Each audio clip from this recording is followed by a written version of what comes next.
Hi, I'm Chad Finn, and you're watching The Huddle. This is a show where we bring you the highlights from the top high school football games in Eastern Massachusetts each week. In Week 3, we had a double overtime throw in Westwood, Everett's home opener, a 200-win salute, and more. Let's get right to the highlights. In what was probably the biggest game we'll see before December, number 1 Zarian faced off against number 2 Brockton in Westwood. The hype proved more than justified as the two powerhouses took it to double overtime. Zarian jumped on the board first with a 2-yard touchdown run by Joe Colton. The Boxers countered with 2 touchdown runs by Trevon Offley. Brockton looked to have the game in hand deep into the fourth quarter until a fumbled snap with 1:33 left in the game gave Zarian hope. Zarian recovered the fumble, and 3 plays later, quarterback Chris Calvanese hit receiver Mike Moore in the corner of the end zone for a touchdown to help tie the game and send it to its first overtime. Calvanese hooked up with wide receiver Tom Jenkins with a stunning 9-yard touchdown pass to put Zarian up 20-14 in overtime. Colton was denied on the 2-point conversion attempt. Brockton's off, he responded with a touchdown of his own in the first OT and went for the game-winning 2-point conversion, but was also denied. In the second overtime, Zarian kicker Jules Murphy, regarded as perhaps the best kicker in the state, tipped in a 19-yarder to win it for the Hawks, 23-20.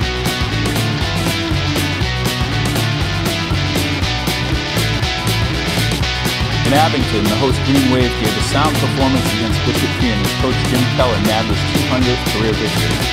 Dylan Petrusik scored 2 touchdowns for Abington, including this 14-yarder to seal the game with 1:49 left to play. Coach Keller reflects upon his milestone. It's exciting. I'm really thrilled, but at the same time, like I said, I mean, my coaching staff has been great. We've now been together for a long time. We know each other pretty well, and the kids respect him a lot, and the kids react to him, which is one of the more important things. We certainly have helped my cause to get to 200 over the course of the last 8 or 9 years because it's been a little bit better than some of those years beforehand, but I love being here. It's my hometown. I played on this field. I grew up in this area. I stayed here. I taught here, and it's been a long run. And just like Frankie Almeida, who's over here, who's been probably coaching for about maybe 42 years, 44 years, something like that. If I can stay that long, I'll be really excited. But I was watching on the internet the other night because I just wanted to look at Bill Ty at Lexington, who's 86 years old and still coaching. Because I don't know if I'm going to get there, but I still have a lot of fun, and maybe I can catch that. I don't know.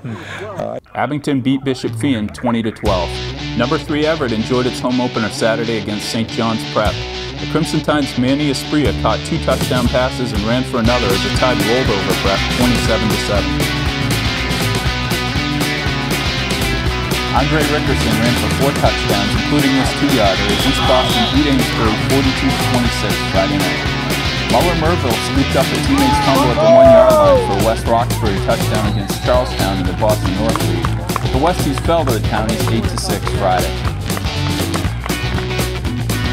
Chuck Keenan scored a pair of touchdowns, including this 26-yard pass from Ben Durand as Kingsborough beat Boston Latin 21-14. Now we're going to break out our crystal ball and take a look at our game of the week for Week 3. I'm joined by Globe correspondent Mike Karaji, and he's going to give us a breakdown on BC High versus Falmouth this Friday.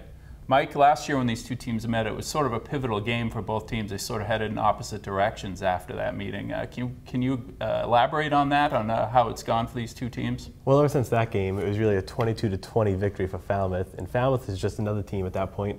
BCI was coming off its Super Bowl year, and Falmouth surprised a lot of people winning that game. It was a close game, but ever since then, including that game, Falmouth's been 9-2, BC High has been 6-4. And it really serves as a catalyst for both teams going in opposite directions, kind of. What to watch for this week is going to be really the offense of Falmouth. Quarterback Dylan Mansfield and wide receiver Nelson Baptiste is proven to be an obstacle for most teams. On defense, BCI will try to stop them with an outstanding pass rush. They have a great line anchored by Obum Opekwelu of UConn, who'll be going to UConn. And on offense for BC High, they have Preston Cooper, a running back who runs a Wildcat sometimes, and the quarterback, Bartley Regan, he's a little green, he's still learning the system, but he can contribute, he doesn't make too many mistakes, and it should be a great all-around game. Well, that's why we bring him in for the insight. For the latest on Eastern Mass football and more, visit boston.com/schools. He's Mike Karaji, I'm Chad Finn, and you've just watched The Huddle.